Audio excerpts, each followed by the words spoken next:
waiting for you to announce it. I wasn't going to perform until Chris convinced me, so this is my set, guys.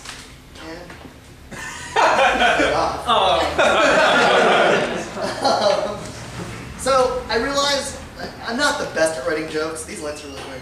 Yeah. I am not, aren't they? Oh, yeah. I am not the best at writing jokes, but sometimes life has the best punchline. So I chose a few stories that I couldn't make up. But I'm going to start with one that is relevant to Chris, and I'm proud of you for sharing a story like that on stage. So I'm going to do the same thing. My grandma's over here. This involves her. Everyone say hi to her. Hi. Hi. I feel like we say hi to her every time. Do we? Yeah. Okay. So in this area, there's not a whole lot to do when you're younger. Most kids end up getting a bike because you can ride around town everywhere. You go to Sock Zone, which smells like poop anyway. If anyone remembers Sock Zone, maybe some of you guys are. You do? Okay, good. It smelled like poop. Yeah, right. So, you know, my grandmother used to take my brother and I on bike rides, and we'd end up down by the gazebo and exploring, and one day I had an accident, very similar to Chris, where I pooped my pants.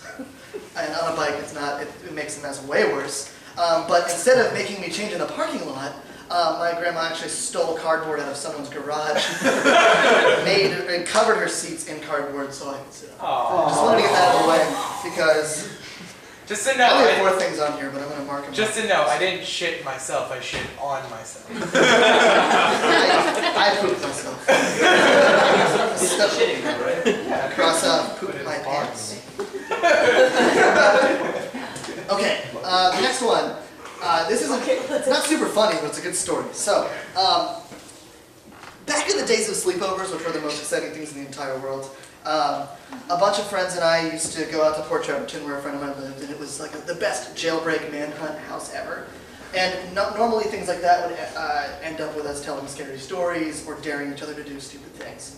My friend's mom always talked about this abandoned house that was nearby, and we decided we were going to try to find it. So she dropped us off, 3 of us, not her son, 3 of us, 3 of her son's friends. And we checked out the house. We checked out where the house was. We decided we were brave enough to explore. So we start venturing through the weeds, and we see the house, and it's like a scene from Frankenstein. Hey, let's see the house. No, it's a terrifying house. The front porch is destroyed. It's really bright up here, guys. I can't see anyone's faces. The front porch is destroyed, so we decide we're going to check it out. So we get up on the porch, we start rifling through the newspapers and all these things, and we're like, wow, this place has been abandoned for years. This is insane. So we go inside, we go to the front door, and we start looking around, and we can see the little rocking chair where the old woman must have sat during her, coffee breaks. And we found like this old doll that was really creepy, so we were like taking pictures. And all of a sudden, we heard a cough from upstairs. And someone started walking down, and we realized that my friend's mom she dropped us off at the wrong house. So we actually broke and entered into someone's house. Just didn't clean very well. That's a true story. It was terrible. I never ran so fast in my life. Okay, I've got 2 stories about delivering pizza at the school at college, that place. I delivered pizza for a while, and it's not as exciting as TV and movies makes it seem, but every once in a while you get that weird situation. So I get a call from this. Do you remember this story? Go ahead. I get a call to deliver pizza out in the middle of nowhere, and it's this woman who wanted a pizza with cheesesteak steak on it. So whatever. That's not the weirdest request. So I take it out, and it's a normal-looking house. You wouldn't think a psychopath lived there. But I knock on the door, I wait for a while, and I knock again, and she comes up, opens the door, thanks me, pays me, tips me well, and then proceeds to call downstairs. She says, "Girls, come on up, it's time for dinner." So I'm like waiting, because I'm still holding the pizza. And the girls come upstairs, all 3 chickens. Came downstairs. She scooped the top layer of cheese and steak off, plopped it on the front porch, and they proceeded to just eat the ground. So I can mark chicken lady off on the list. That's a true story too.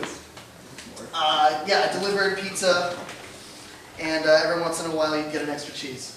which is the most terrifying 20 minutes of your life every time. Because the extra cheese doesn't ever cool down. It's like lava, it just like bubbles up all the time and it shifts all over the place. So I'd always try to like stuff like a towel or old t-shirt underneath the box to make sure that it wasn't gonna slide all over the place. So one day I didn't realize it was an extra cheese and it came out and over the side of the box onto my seat. I had leather seats. Ooh. And I ate the cheese.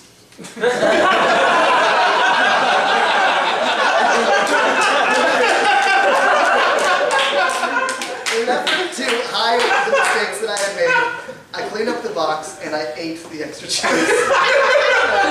I just sat at the red light and shifted the box until the cheese dissipated across. They never called back.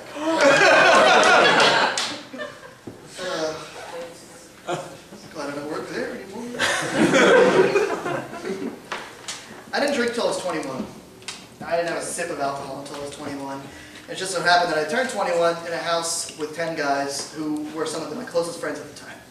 So they took advantage of that, naturally, and decided to fit the... When do people start drinking now? You guys drink alcohol? Since fifth grade. From time to time. Since when? Fifth grade. Fifth grade? Okay. Wait. People in our grade started like summer of 8th grade. We tried to fit way too many years into a 6-month period of drinking so I could become experienced. And the night that I knew I needed to slow down was the night that I didn't remember. The only night I don't remember from drinking. So this evening I was mixing gross things together. It was terrible. But I know for a fact that we made a trip to Walmart. How do I know this? I'll tell you. I found a receipt in the trash can in my room for a pack of white t-shirts and iron-on printer paper. The night that this happened was the night before class, and I never skipped class. So I was like, I'm not feeling that great, but I'm still gonna go. I'm gonna go to class. So I start my venture to class in the morning. It's mid-October. It's cool out, but it's still cool enough to wear a t-shirt to class. So I'm walking, and I notice this girl walking towards me, and I see that she's wearing a white t-shirt, and I'm like, what is on her shirt? Is that what I think it is?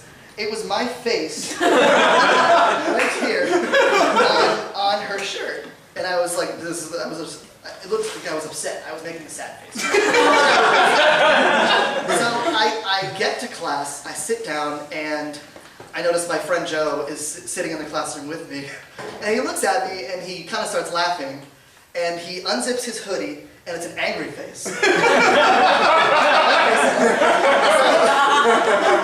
I still don't really, no one ever pieced the story back together as to why I did this, but fast forward a couple months, I'm at the thrift store in town. I'm shifting through the shirts, as you do in thrift stores, and I see a shirt of me just smiling. Naturally, I buy it, and like I had a weird moment with the thrift store clerk because she recognized that it was me. But I didn't talk about it at all. I just bought it, and I still have it, and I was gonna wear it tonight. But I didn't think about it. Anyway, yeah. So keep your eyes out in thrift stores because I'm waiting for the one where I'm like, surprise! I don't know how many shirts. There was a 6-pack, and I found 3. So.